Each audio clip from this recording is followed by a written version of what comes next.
Palavra do Senhor que se encontra no livro de Provérbios, capítulo de número 29, em nome de Jesus, paz do Senhor, a Raquel, Deus abençoe, Sidney, glória a Deus.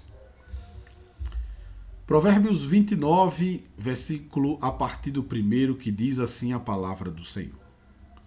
O homem que muitas vezes, repreendido, endurece a cerviz, de repente, será destruído sem que haja remédio. Quando os justos se engrandecem, o povo se alegra. Mas quando o ímpio domina, o povo geme. Glória a Deus. Louvado seja o nome de Jesus. Provérbios é um livro interessante porque ele, em sua maioria, é escrito pelo rei Salomão. O sábio Salomão escreveu os Provérbios. E algumas coisas de Provérbios, claro, todo Provérbios nos trazem riquezas, mas algumas coisas são bem peculiares. E falando de governança e de reino, e de reis e de líderes, ninguém melhor do que Salomão para falar a respeito deste assunto, visto que Salomão teve na condição de servo quanto filho do rei, e também teve na condição de rei após a sucessão do seu pai. Então ele conhecia os dois lados da moeda. Apesar de que Salomão tinha uma grande vantagem, e foi isso que fez com que Salomão absorvesse tanta sabedoria, é porque Salomão ouvia muito as pessoas, ouviam os sábios, ouviam os entendidos, e ele absorvia tudo isso para ele. Logo, ele percebeu que aquilo que passava em sua vida nada mais era do que uma lição que iria ficar para as novas gerações.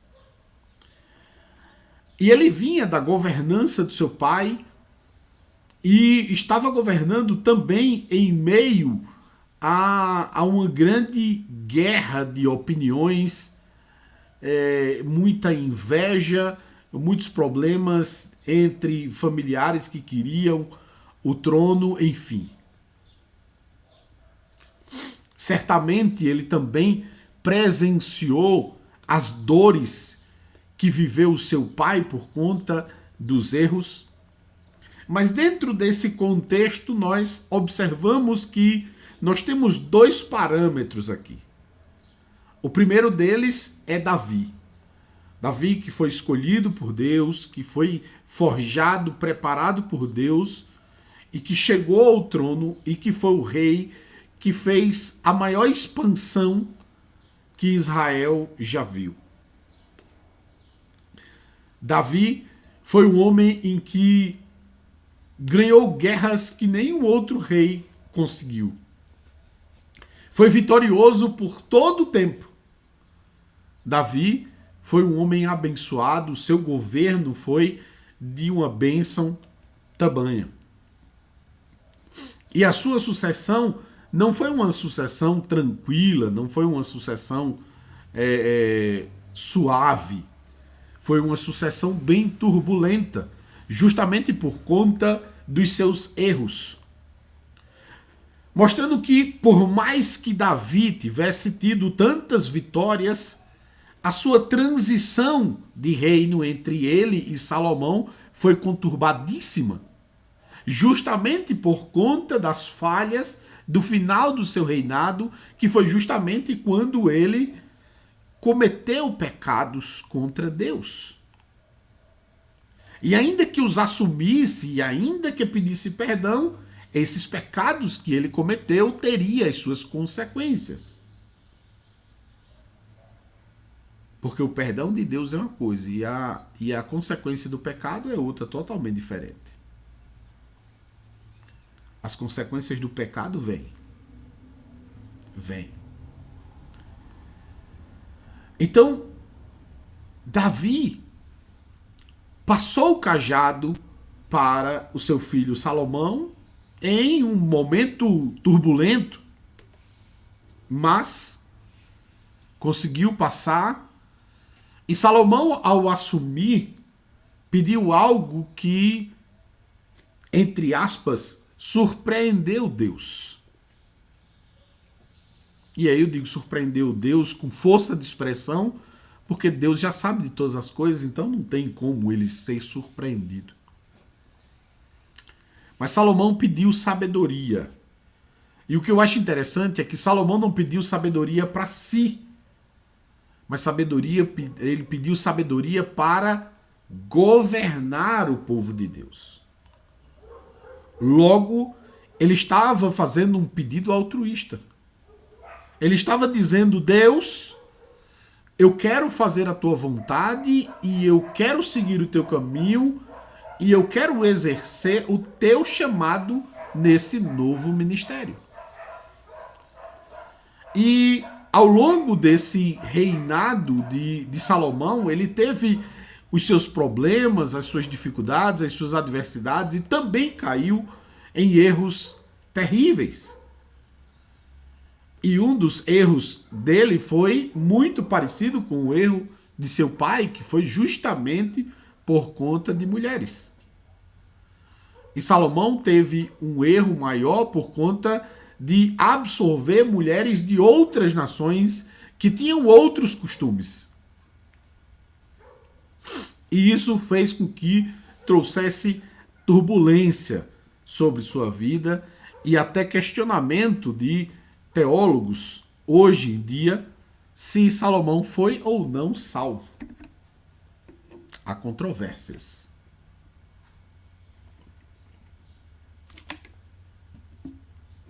Eu, particularmente, sou do time daqueles que acreditam na remissão de Salomão, visto que no final de sua vida ele escreve Eclesiastes de uma maneira muito mais coerente, muito mais sensata em sua velhice. Mas a sabedoria que Salomão traz aqui, nesse texto em particular, é que quando os justos se engrandecem, o povo se alegra. E, em outras palavras, ele quis dizer que quando pessoas boas estão governando, o povo se alegra porque estes governantes, eles não governam para si, eles governam para o povo. E esse era o entendimento de Salomão, que havia pedido justamente sabedoria para governar aquele povo. O povo teve alegria e júbilo quando Salomão reinou. Foi o governo de maior paz que existiu em Israel.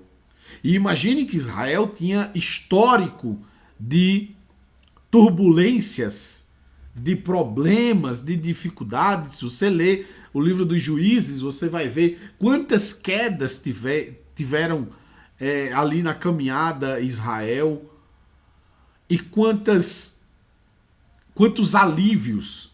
É tanto que todas as vezes que Deus levantava juízes, era para restaurar o povo, aí o povo melhorava, depois o povo voltava a pecar, Deus entregava ele aos seus inimigos novamente, e assim sucessivamente. Era uma grande montanha-russa a vida do povo de Israel.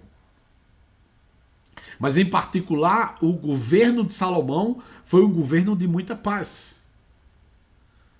Foi um governo em que Deus colocou a mão e trouxe paz para Israel. E o que é interessante é justamente essa reflexão que Salomão traz. O povo se alegra quando o justo governa. Quando o justo governa. Mas em contrapartida, ele também traz na segunda parte desse verso: mas quando o ímpio domina, o povo geme. E eu acredito que essa passagem bíblica, ela diz respeito muito ao que nós estamos vivendo. Essa passagem bíblica diz respeito aos nossos dias. Quando o ímpio domina, o povo geme. Nós estamos em uma nação e passando por um período em que, infelizmente, não podemos nem acreditar que as leis funcionam. Eu via dos meus pais, desde muito jovem, um ditado muito interessante que se dá no meio jurídico,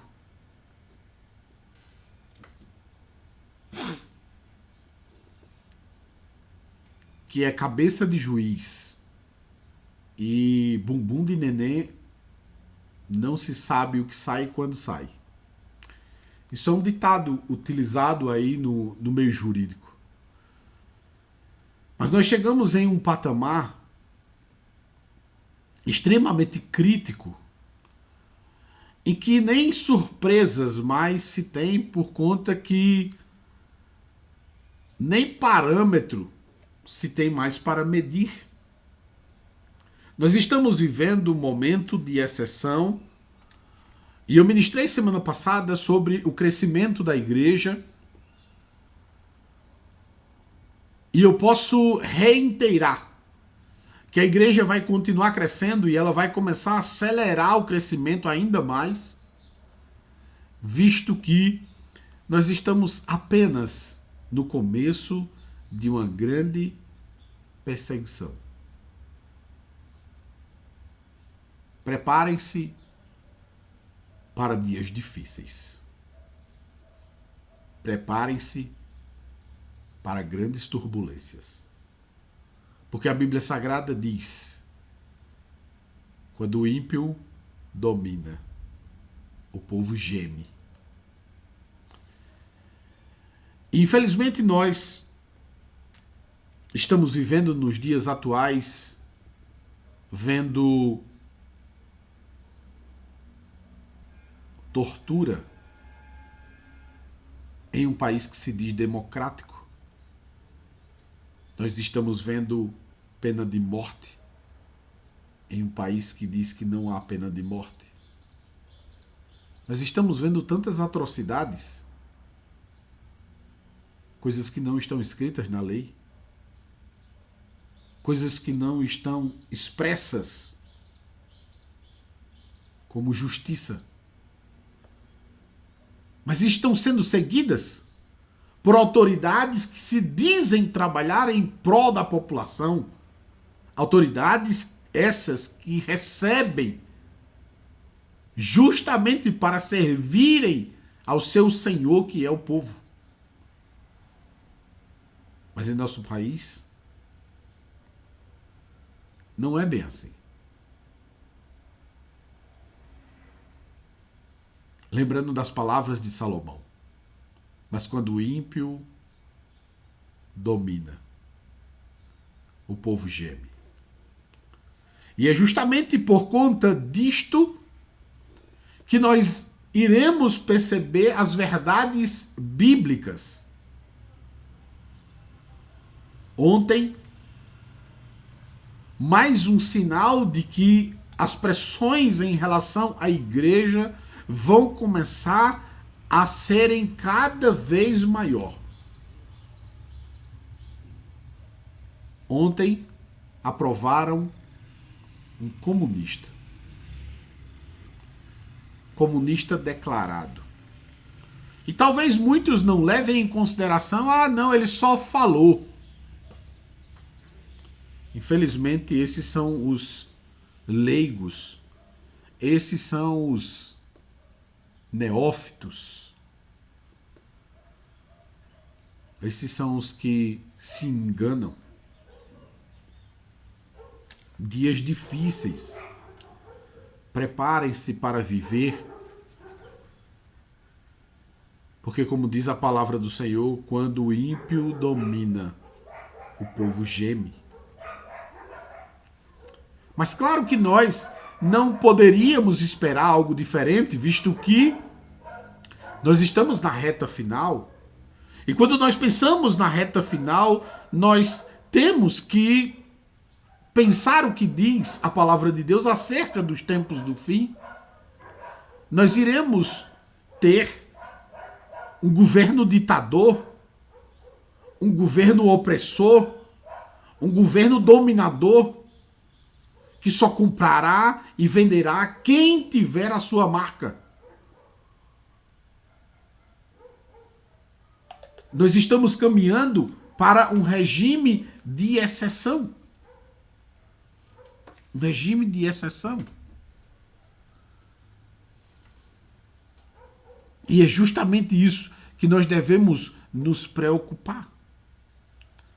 Em cuidar da nossa vida. Em cuidar da nossa vida para com Deus. Para que nós estejamos com Deus em todo e qualquer momento. Todo e qualquer momento. Que o Senhor nos ajude. Que o Senhor estenda as suas mãos sobre nós. Deixa eu pegar aqui o carregador, senão vai descarregar aqui o do TikTok.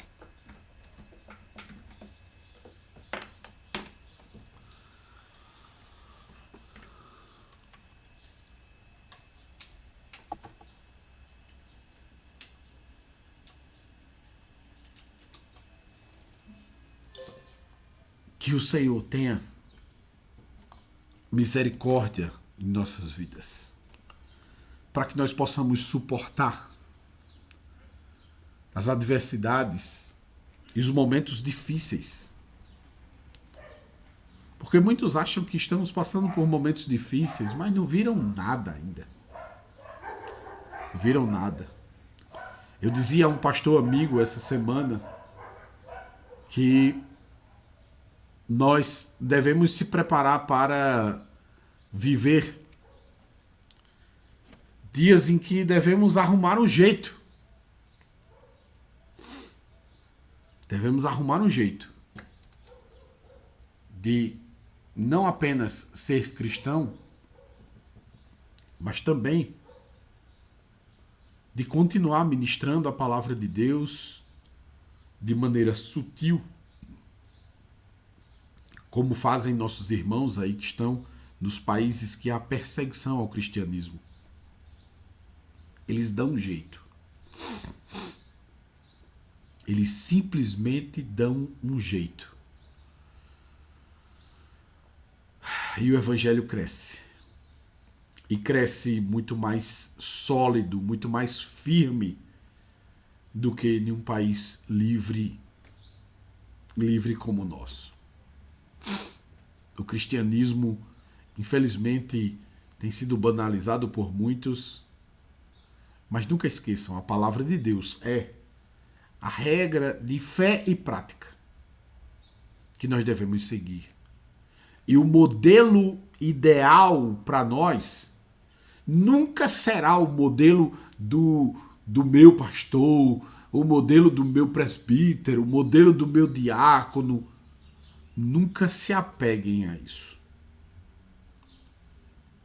Porque pode chegar momentos em que essas figuras que você tenha podem lhe frustrar. A figura que nunca vai lhe frustrar e o modelo que nunca vai dar errado é o modelo bíblico, e a figura que nunca vai lhe frustrar é Jesus. Ele é o autor e consumador da nossa fé. Ele é o modelo exato e perfeito para que nós sejamos cristãos. Jesus é o modelo ideal e perfeito que nós devemos seguir. E não o modelo do pastor. Eu nem seria leviano em dizer, siga o meu modelo. Não, siga o modelo de Cristo. E eu posso dizer, como o apóstolo Paulo disse, siga os meus passos assim como eu sigo de Cristo. Isso sim eu posso seguir. Mas lembre-se que o modelo não é o meu modelo. O modelo é o de Cristo. Se o meu modelo foge alguma coisa do de Cristo, eu estou errando, logo eu passo a não ser mais o modelo. Então o modelo é sempre o de Cristo. O apóstolo Paulo foi muito coerente quando disse isso. Enquanto eu sigo o de Cristo, eu estou correto. Agora, a partir do momento que eu me afasto de Cristo, continua sendo certo e eu agora passo a ser o errado. Então que nós possamos compreender que estamos vivendo em um momento de apontamento para uma pressão muito grande.